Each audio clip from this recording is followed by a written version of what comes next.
Programación lineal con matemática. Minivídeo 2 de 5. ¿Qué veremos en este minivídeo? En este minivídeo explicaremos la resolución de problemas de programación lineal mediante el método del simplex. También daremos el método directo.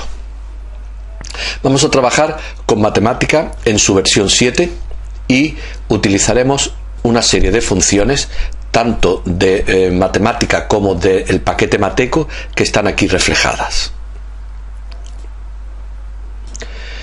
Definición del problema.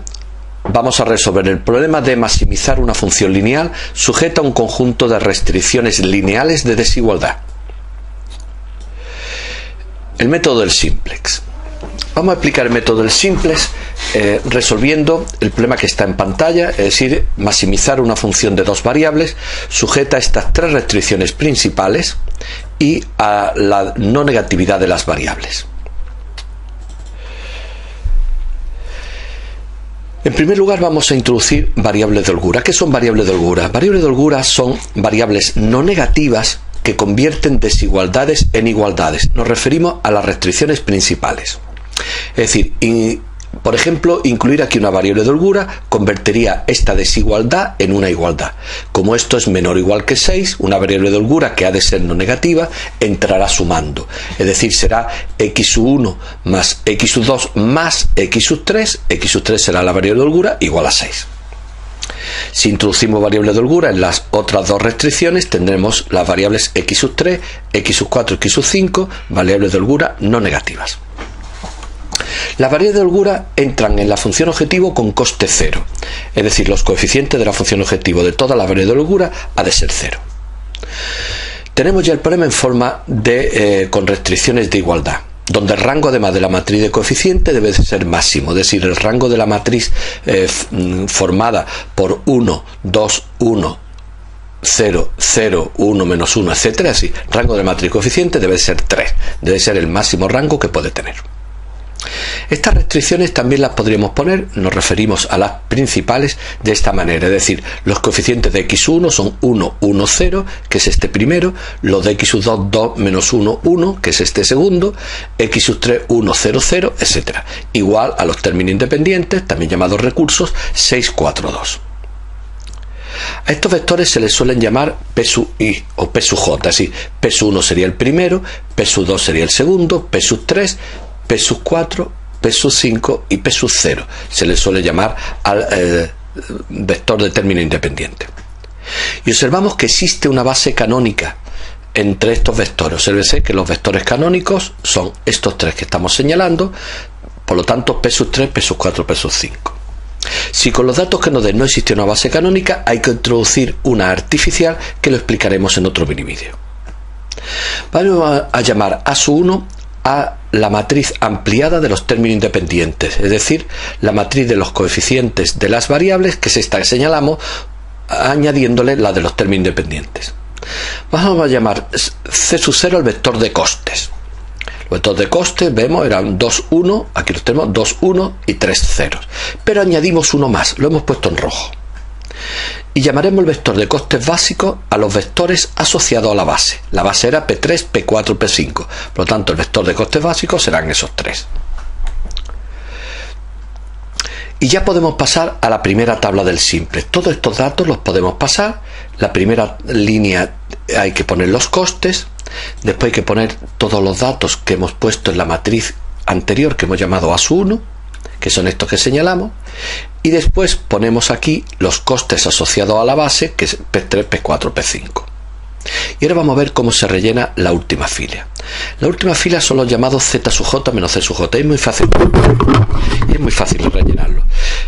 Este valor es menos 2, ¿por qué? Porque es 0 por 1 más 0 por 1 más 0 por 0 menos 2. Este valor es menos 1, ¿por qué? Porque es 0 por 2 más 0 por menos 1 más 0 por 1 menos 1, que es menos 1.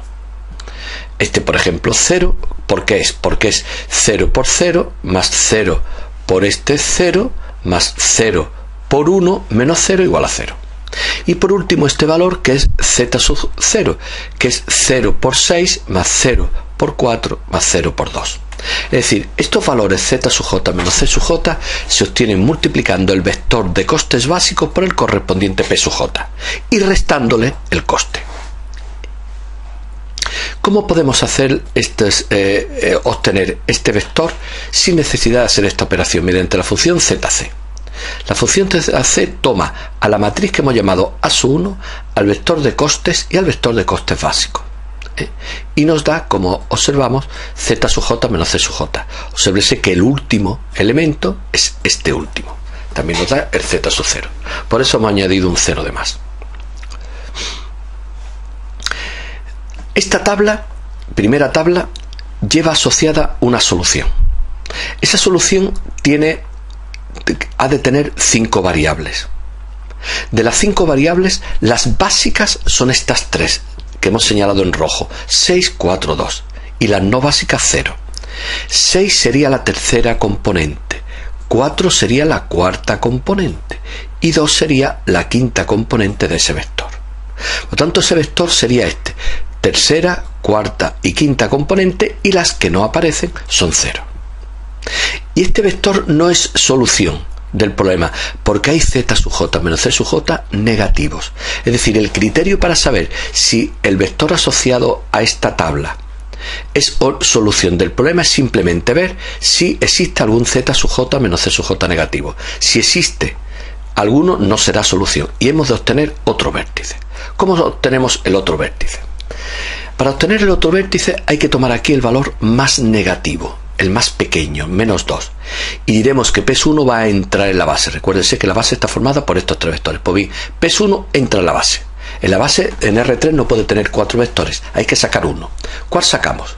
Y entonces ahora nos fijamos entre los números positivos que hay aquí en la columna y formamos el cociente 6 partido por 1 y 4 partido por 1. El más pequeño es 4 partido por 1, pues el que sale es P sub 4. Es decir, el vector que entra es P sub 1 y el que sale es P sub 4. Y este número, que es la intersección de la fila asociada al vector que, la columna asociada al vector que entra y la fila al vector que sale, se le llama elemento pivote. Y va a ser muy importante este elemento pivote. Suele ser que el elemento pivote está en la matriz fila 2, columna 1.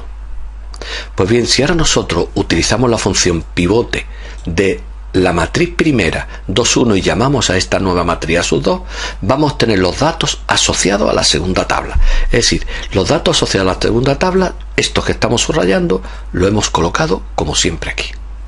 El vector de costes no varía y el vector de costes básicos ahora sí, porque el coste asociado a P sub 1 es 2 y lo ponemos aquí. Y ahora calculamos los z sub j menos c sub j. Por ejemplo, este 0 sería 0 por 0 más 2 por 1 más 0 por 0 menos 2. 2 menos 2, 0. ¿Por qué hay aquí un menos 3? Porque sería 0 por 3, 2 por menos 1 es menos 2, 0 menos 1 es menos 3, etc. O bien utilizamos la función zc, que la tenemos aquí, perdón, la función zc, 0 menos 3, 0, 2, 8, 0 menos 3, 0, 2, 8.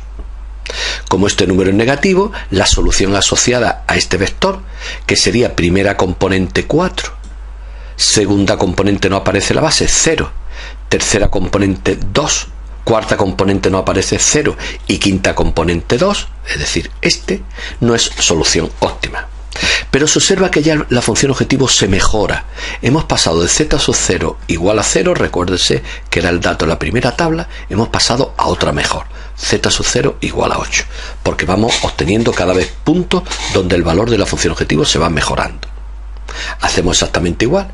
Entra este vector en la base, P sub 2, ¿y cuál es el que va a salir? Nos fijamos en los números positivos.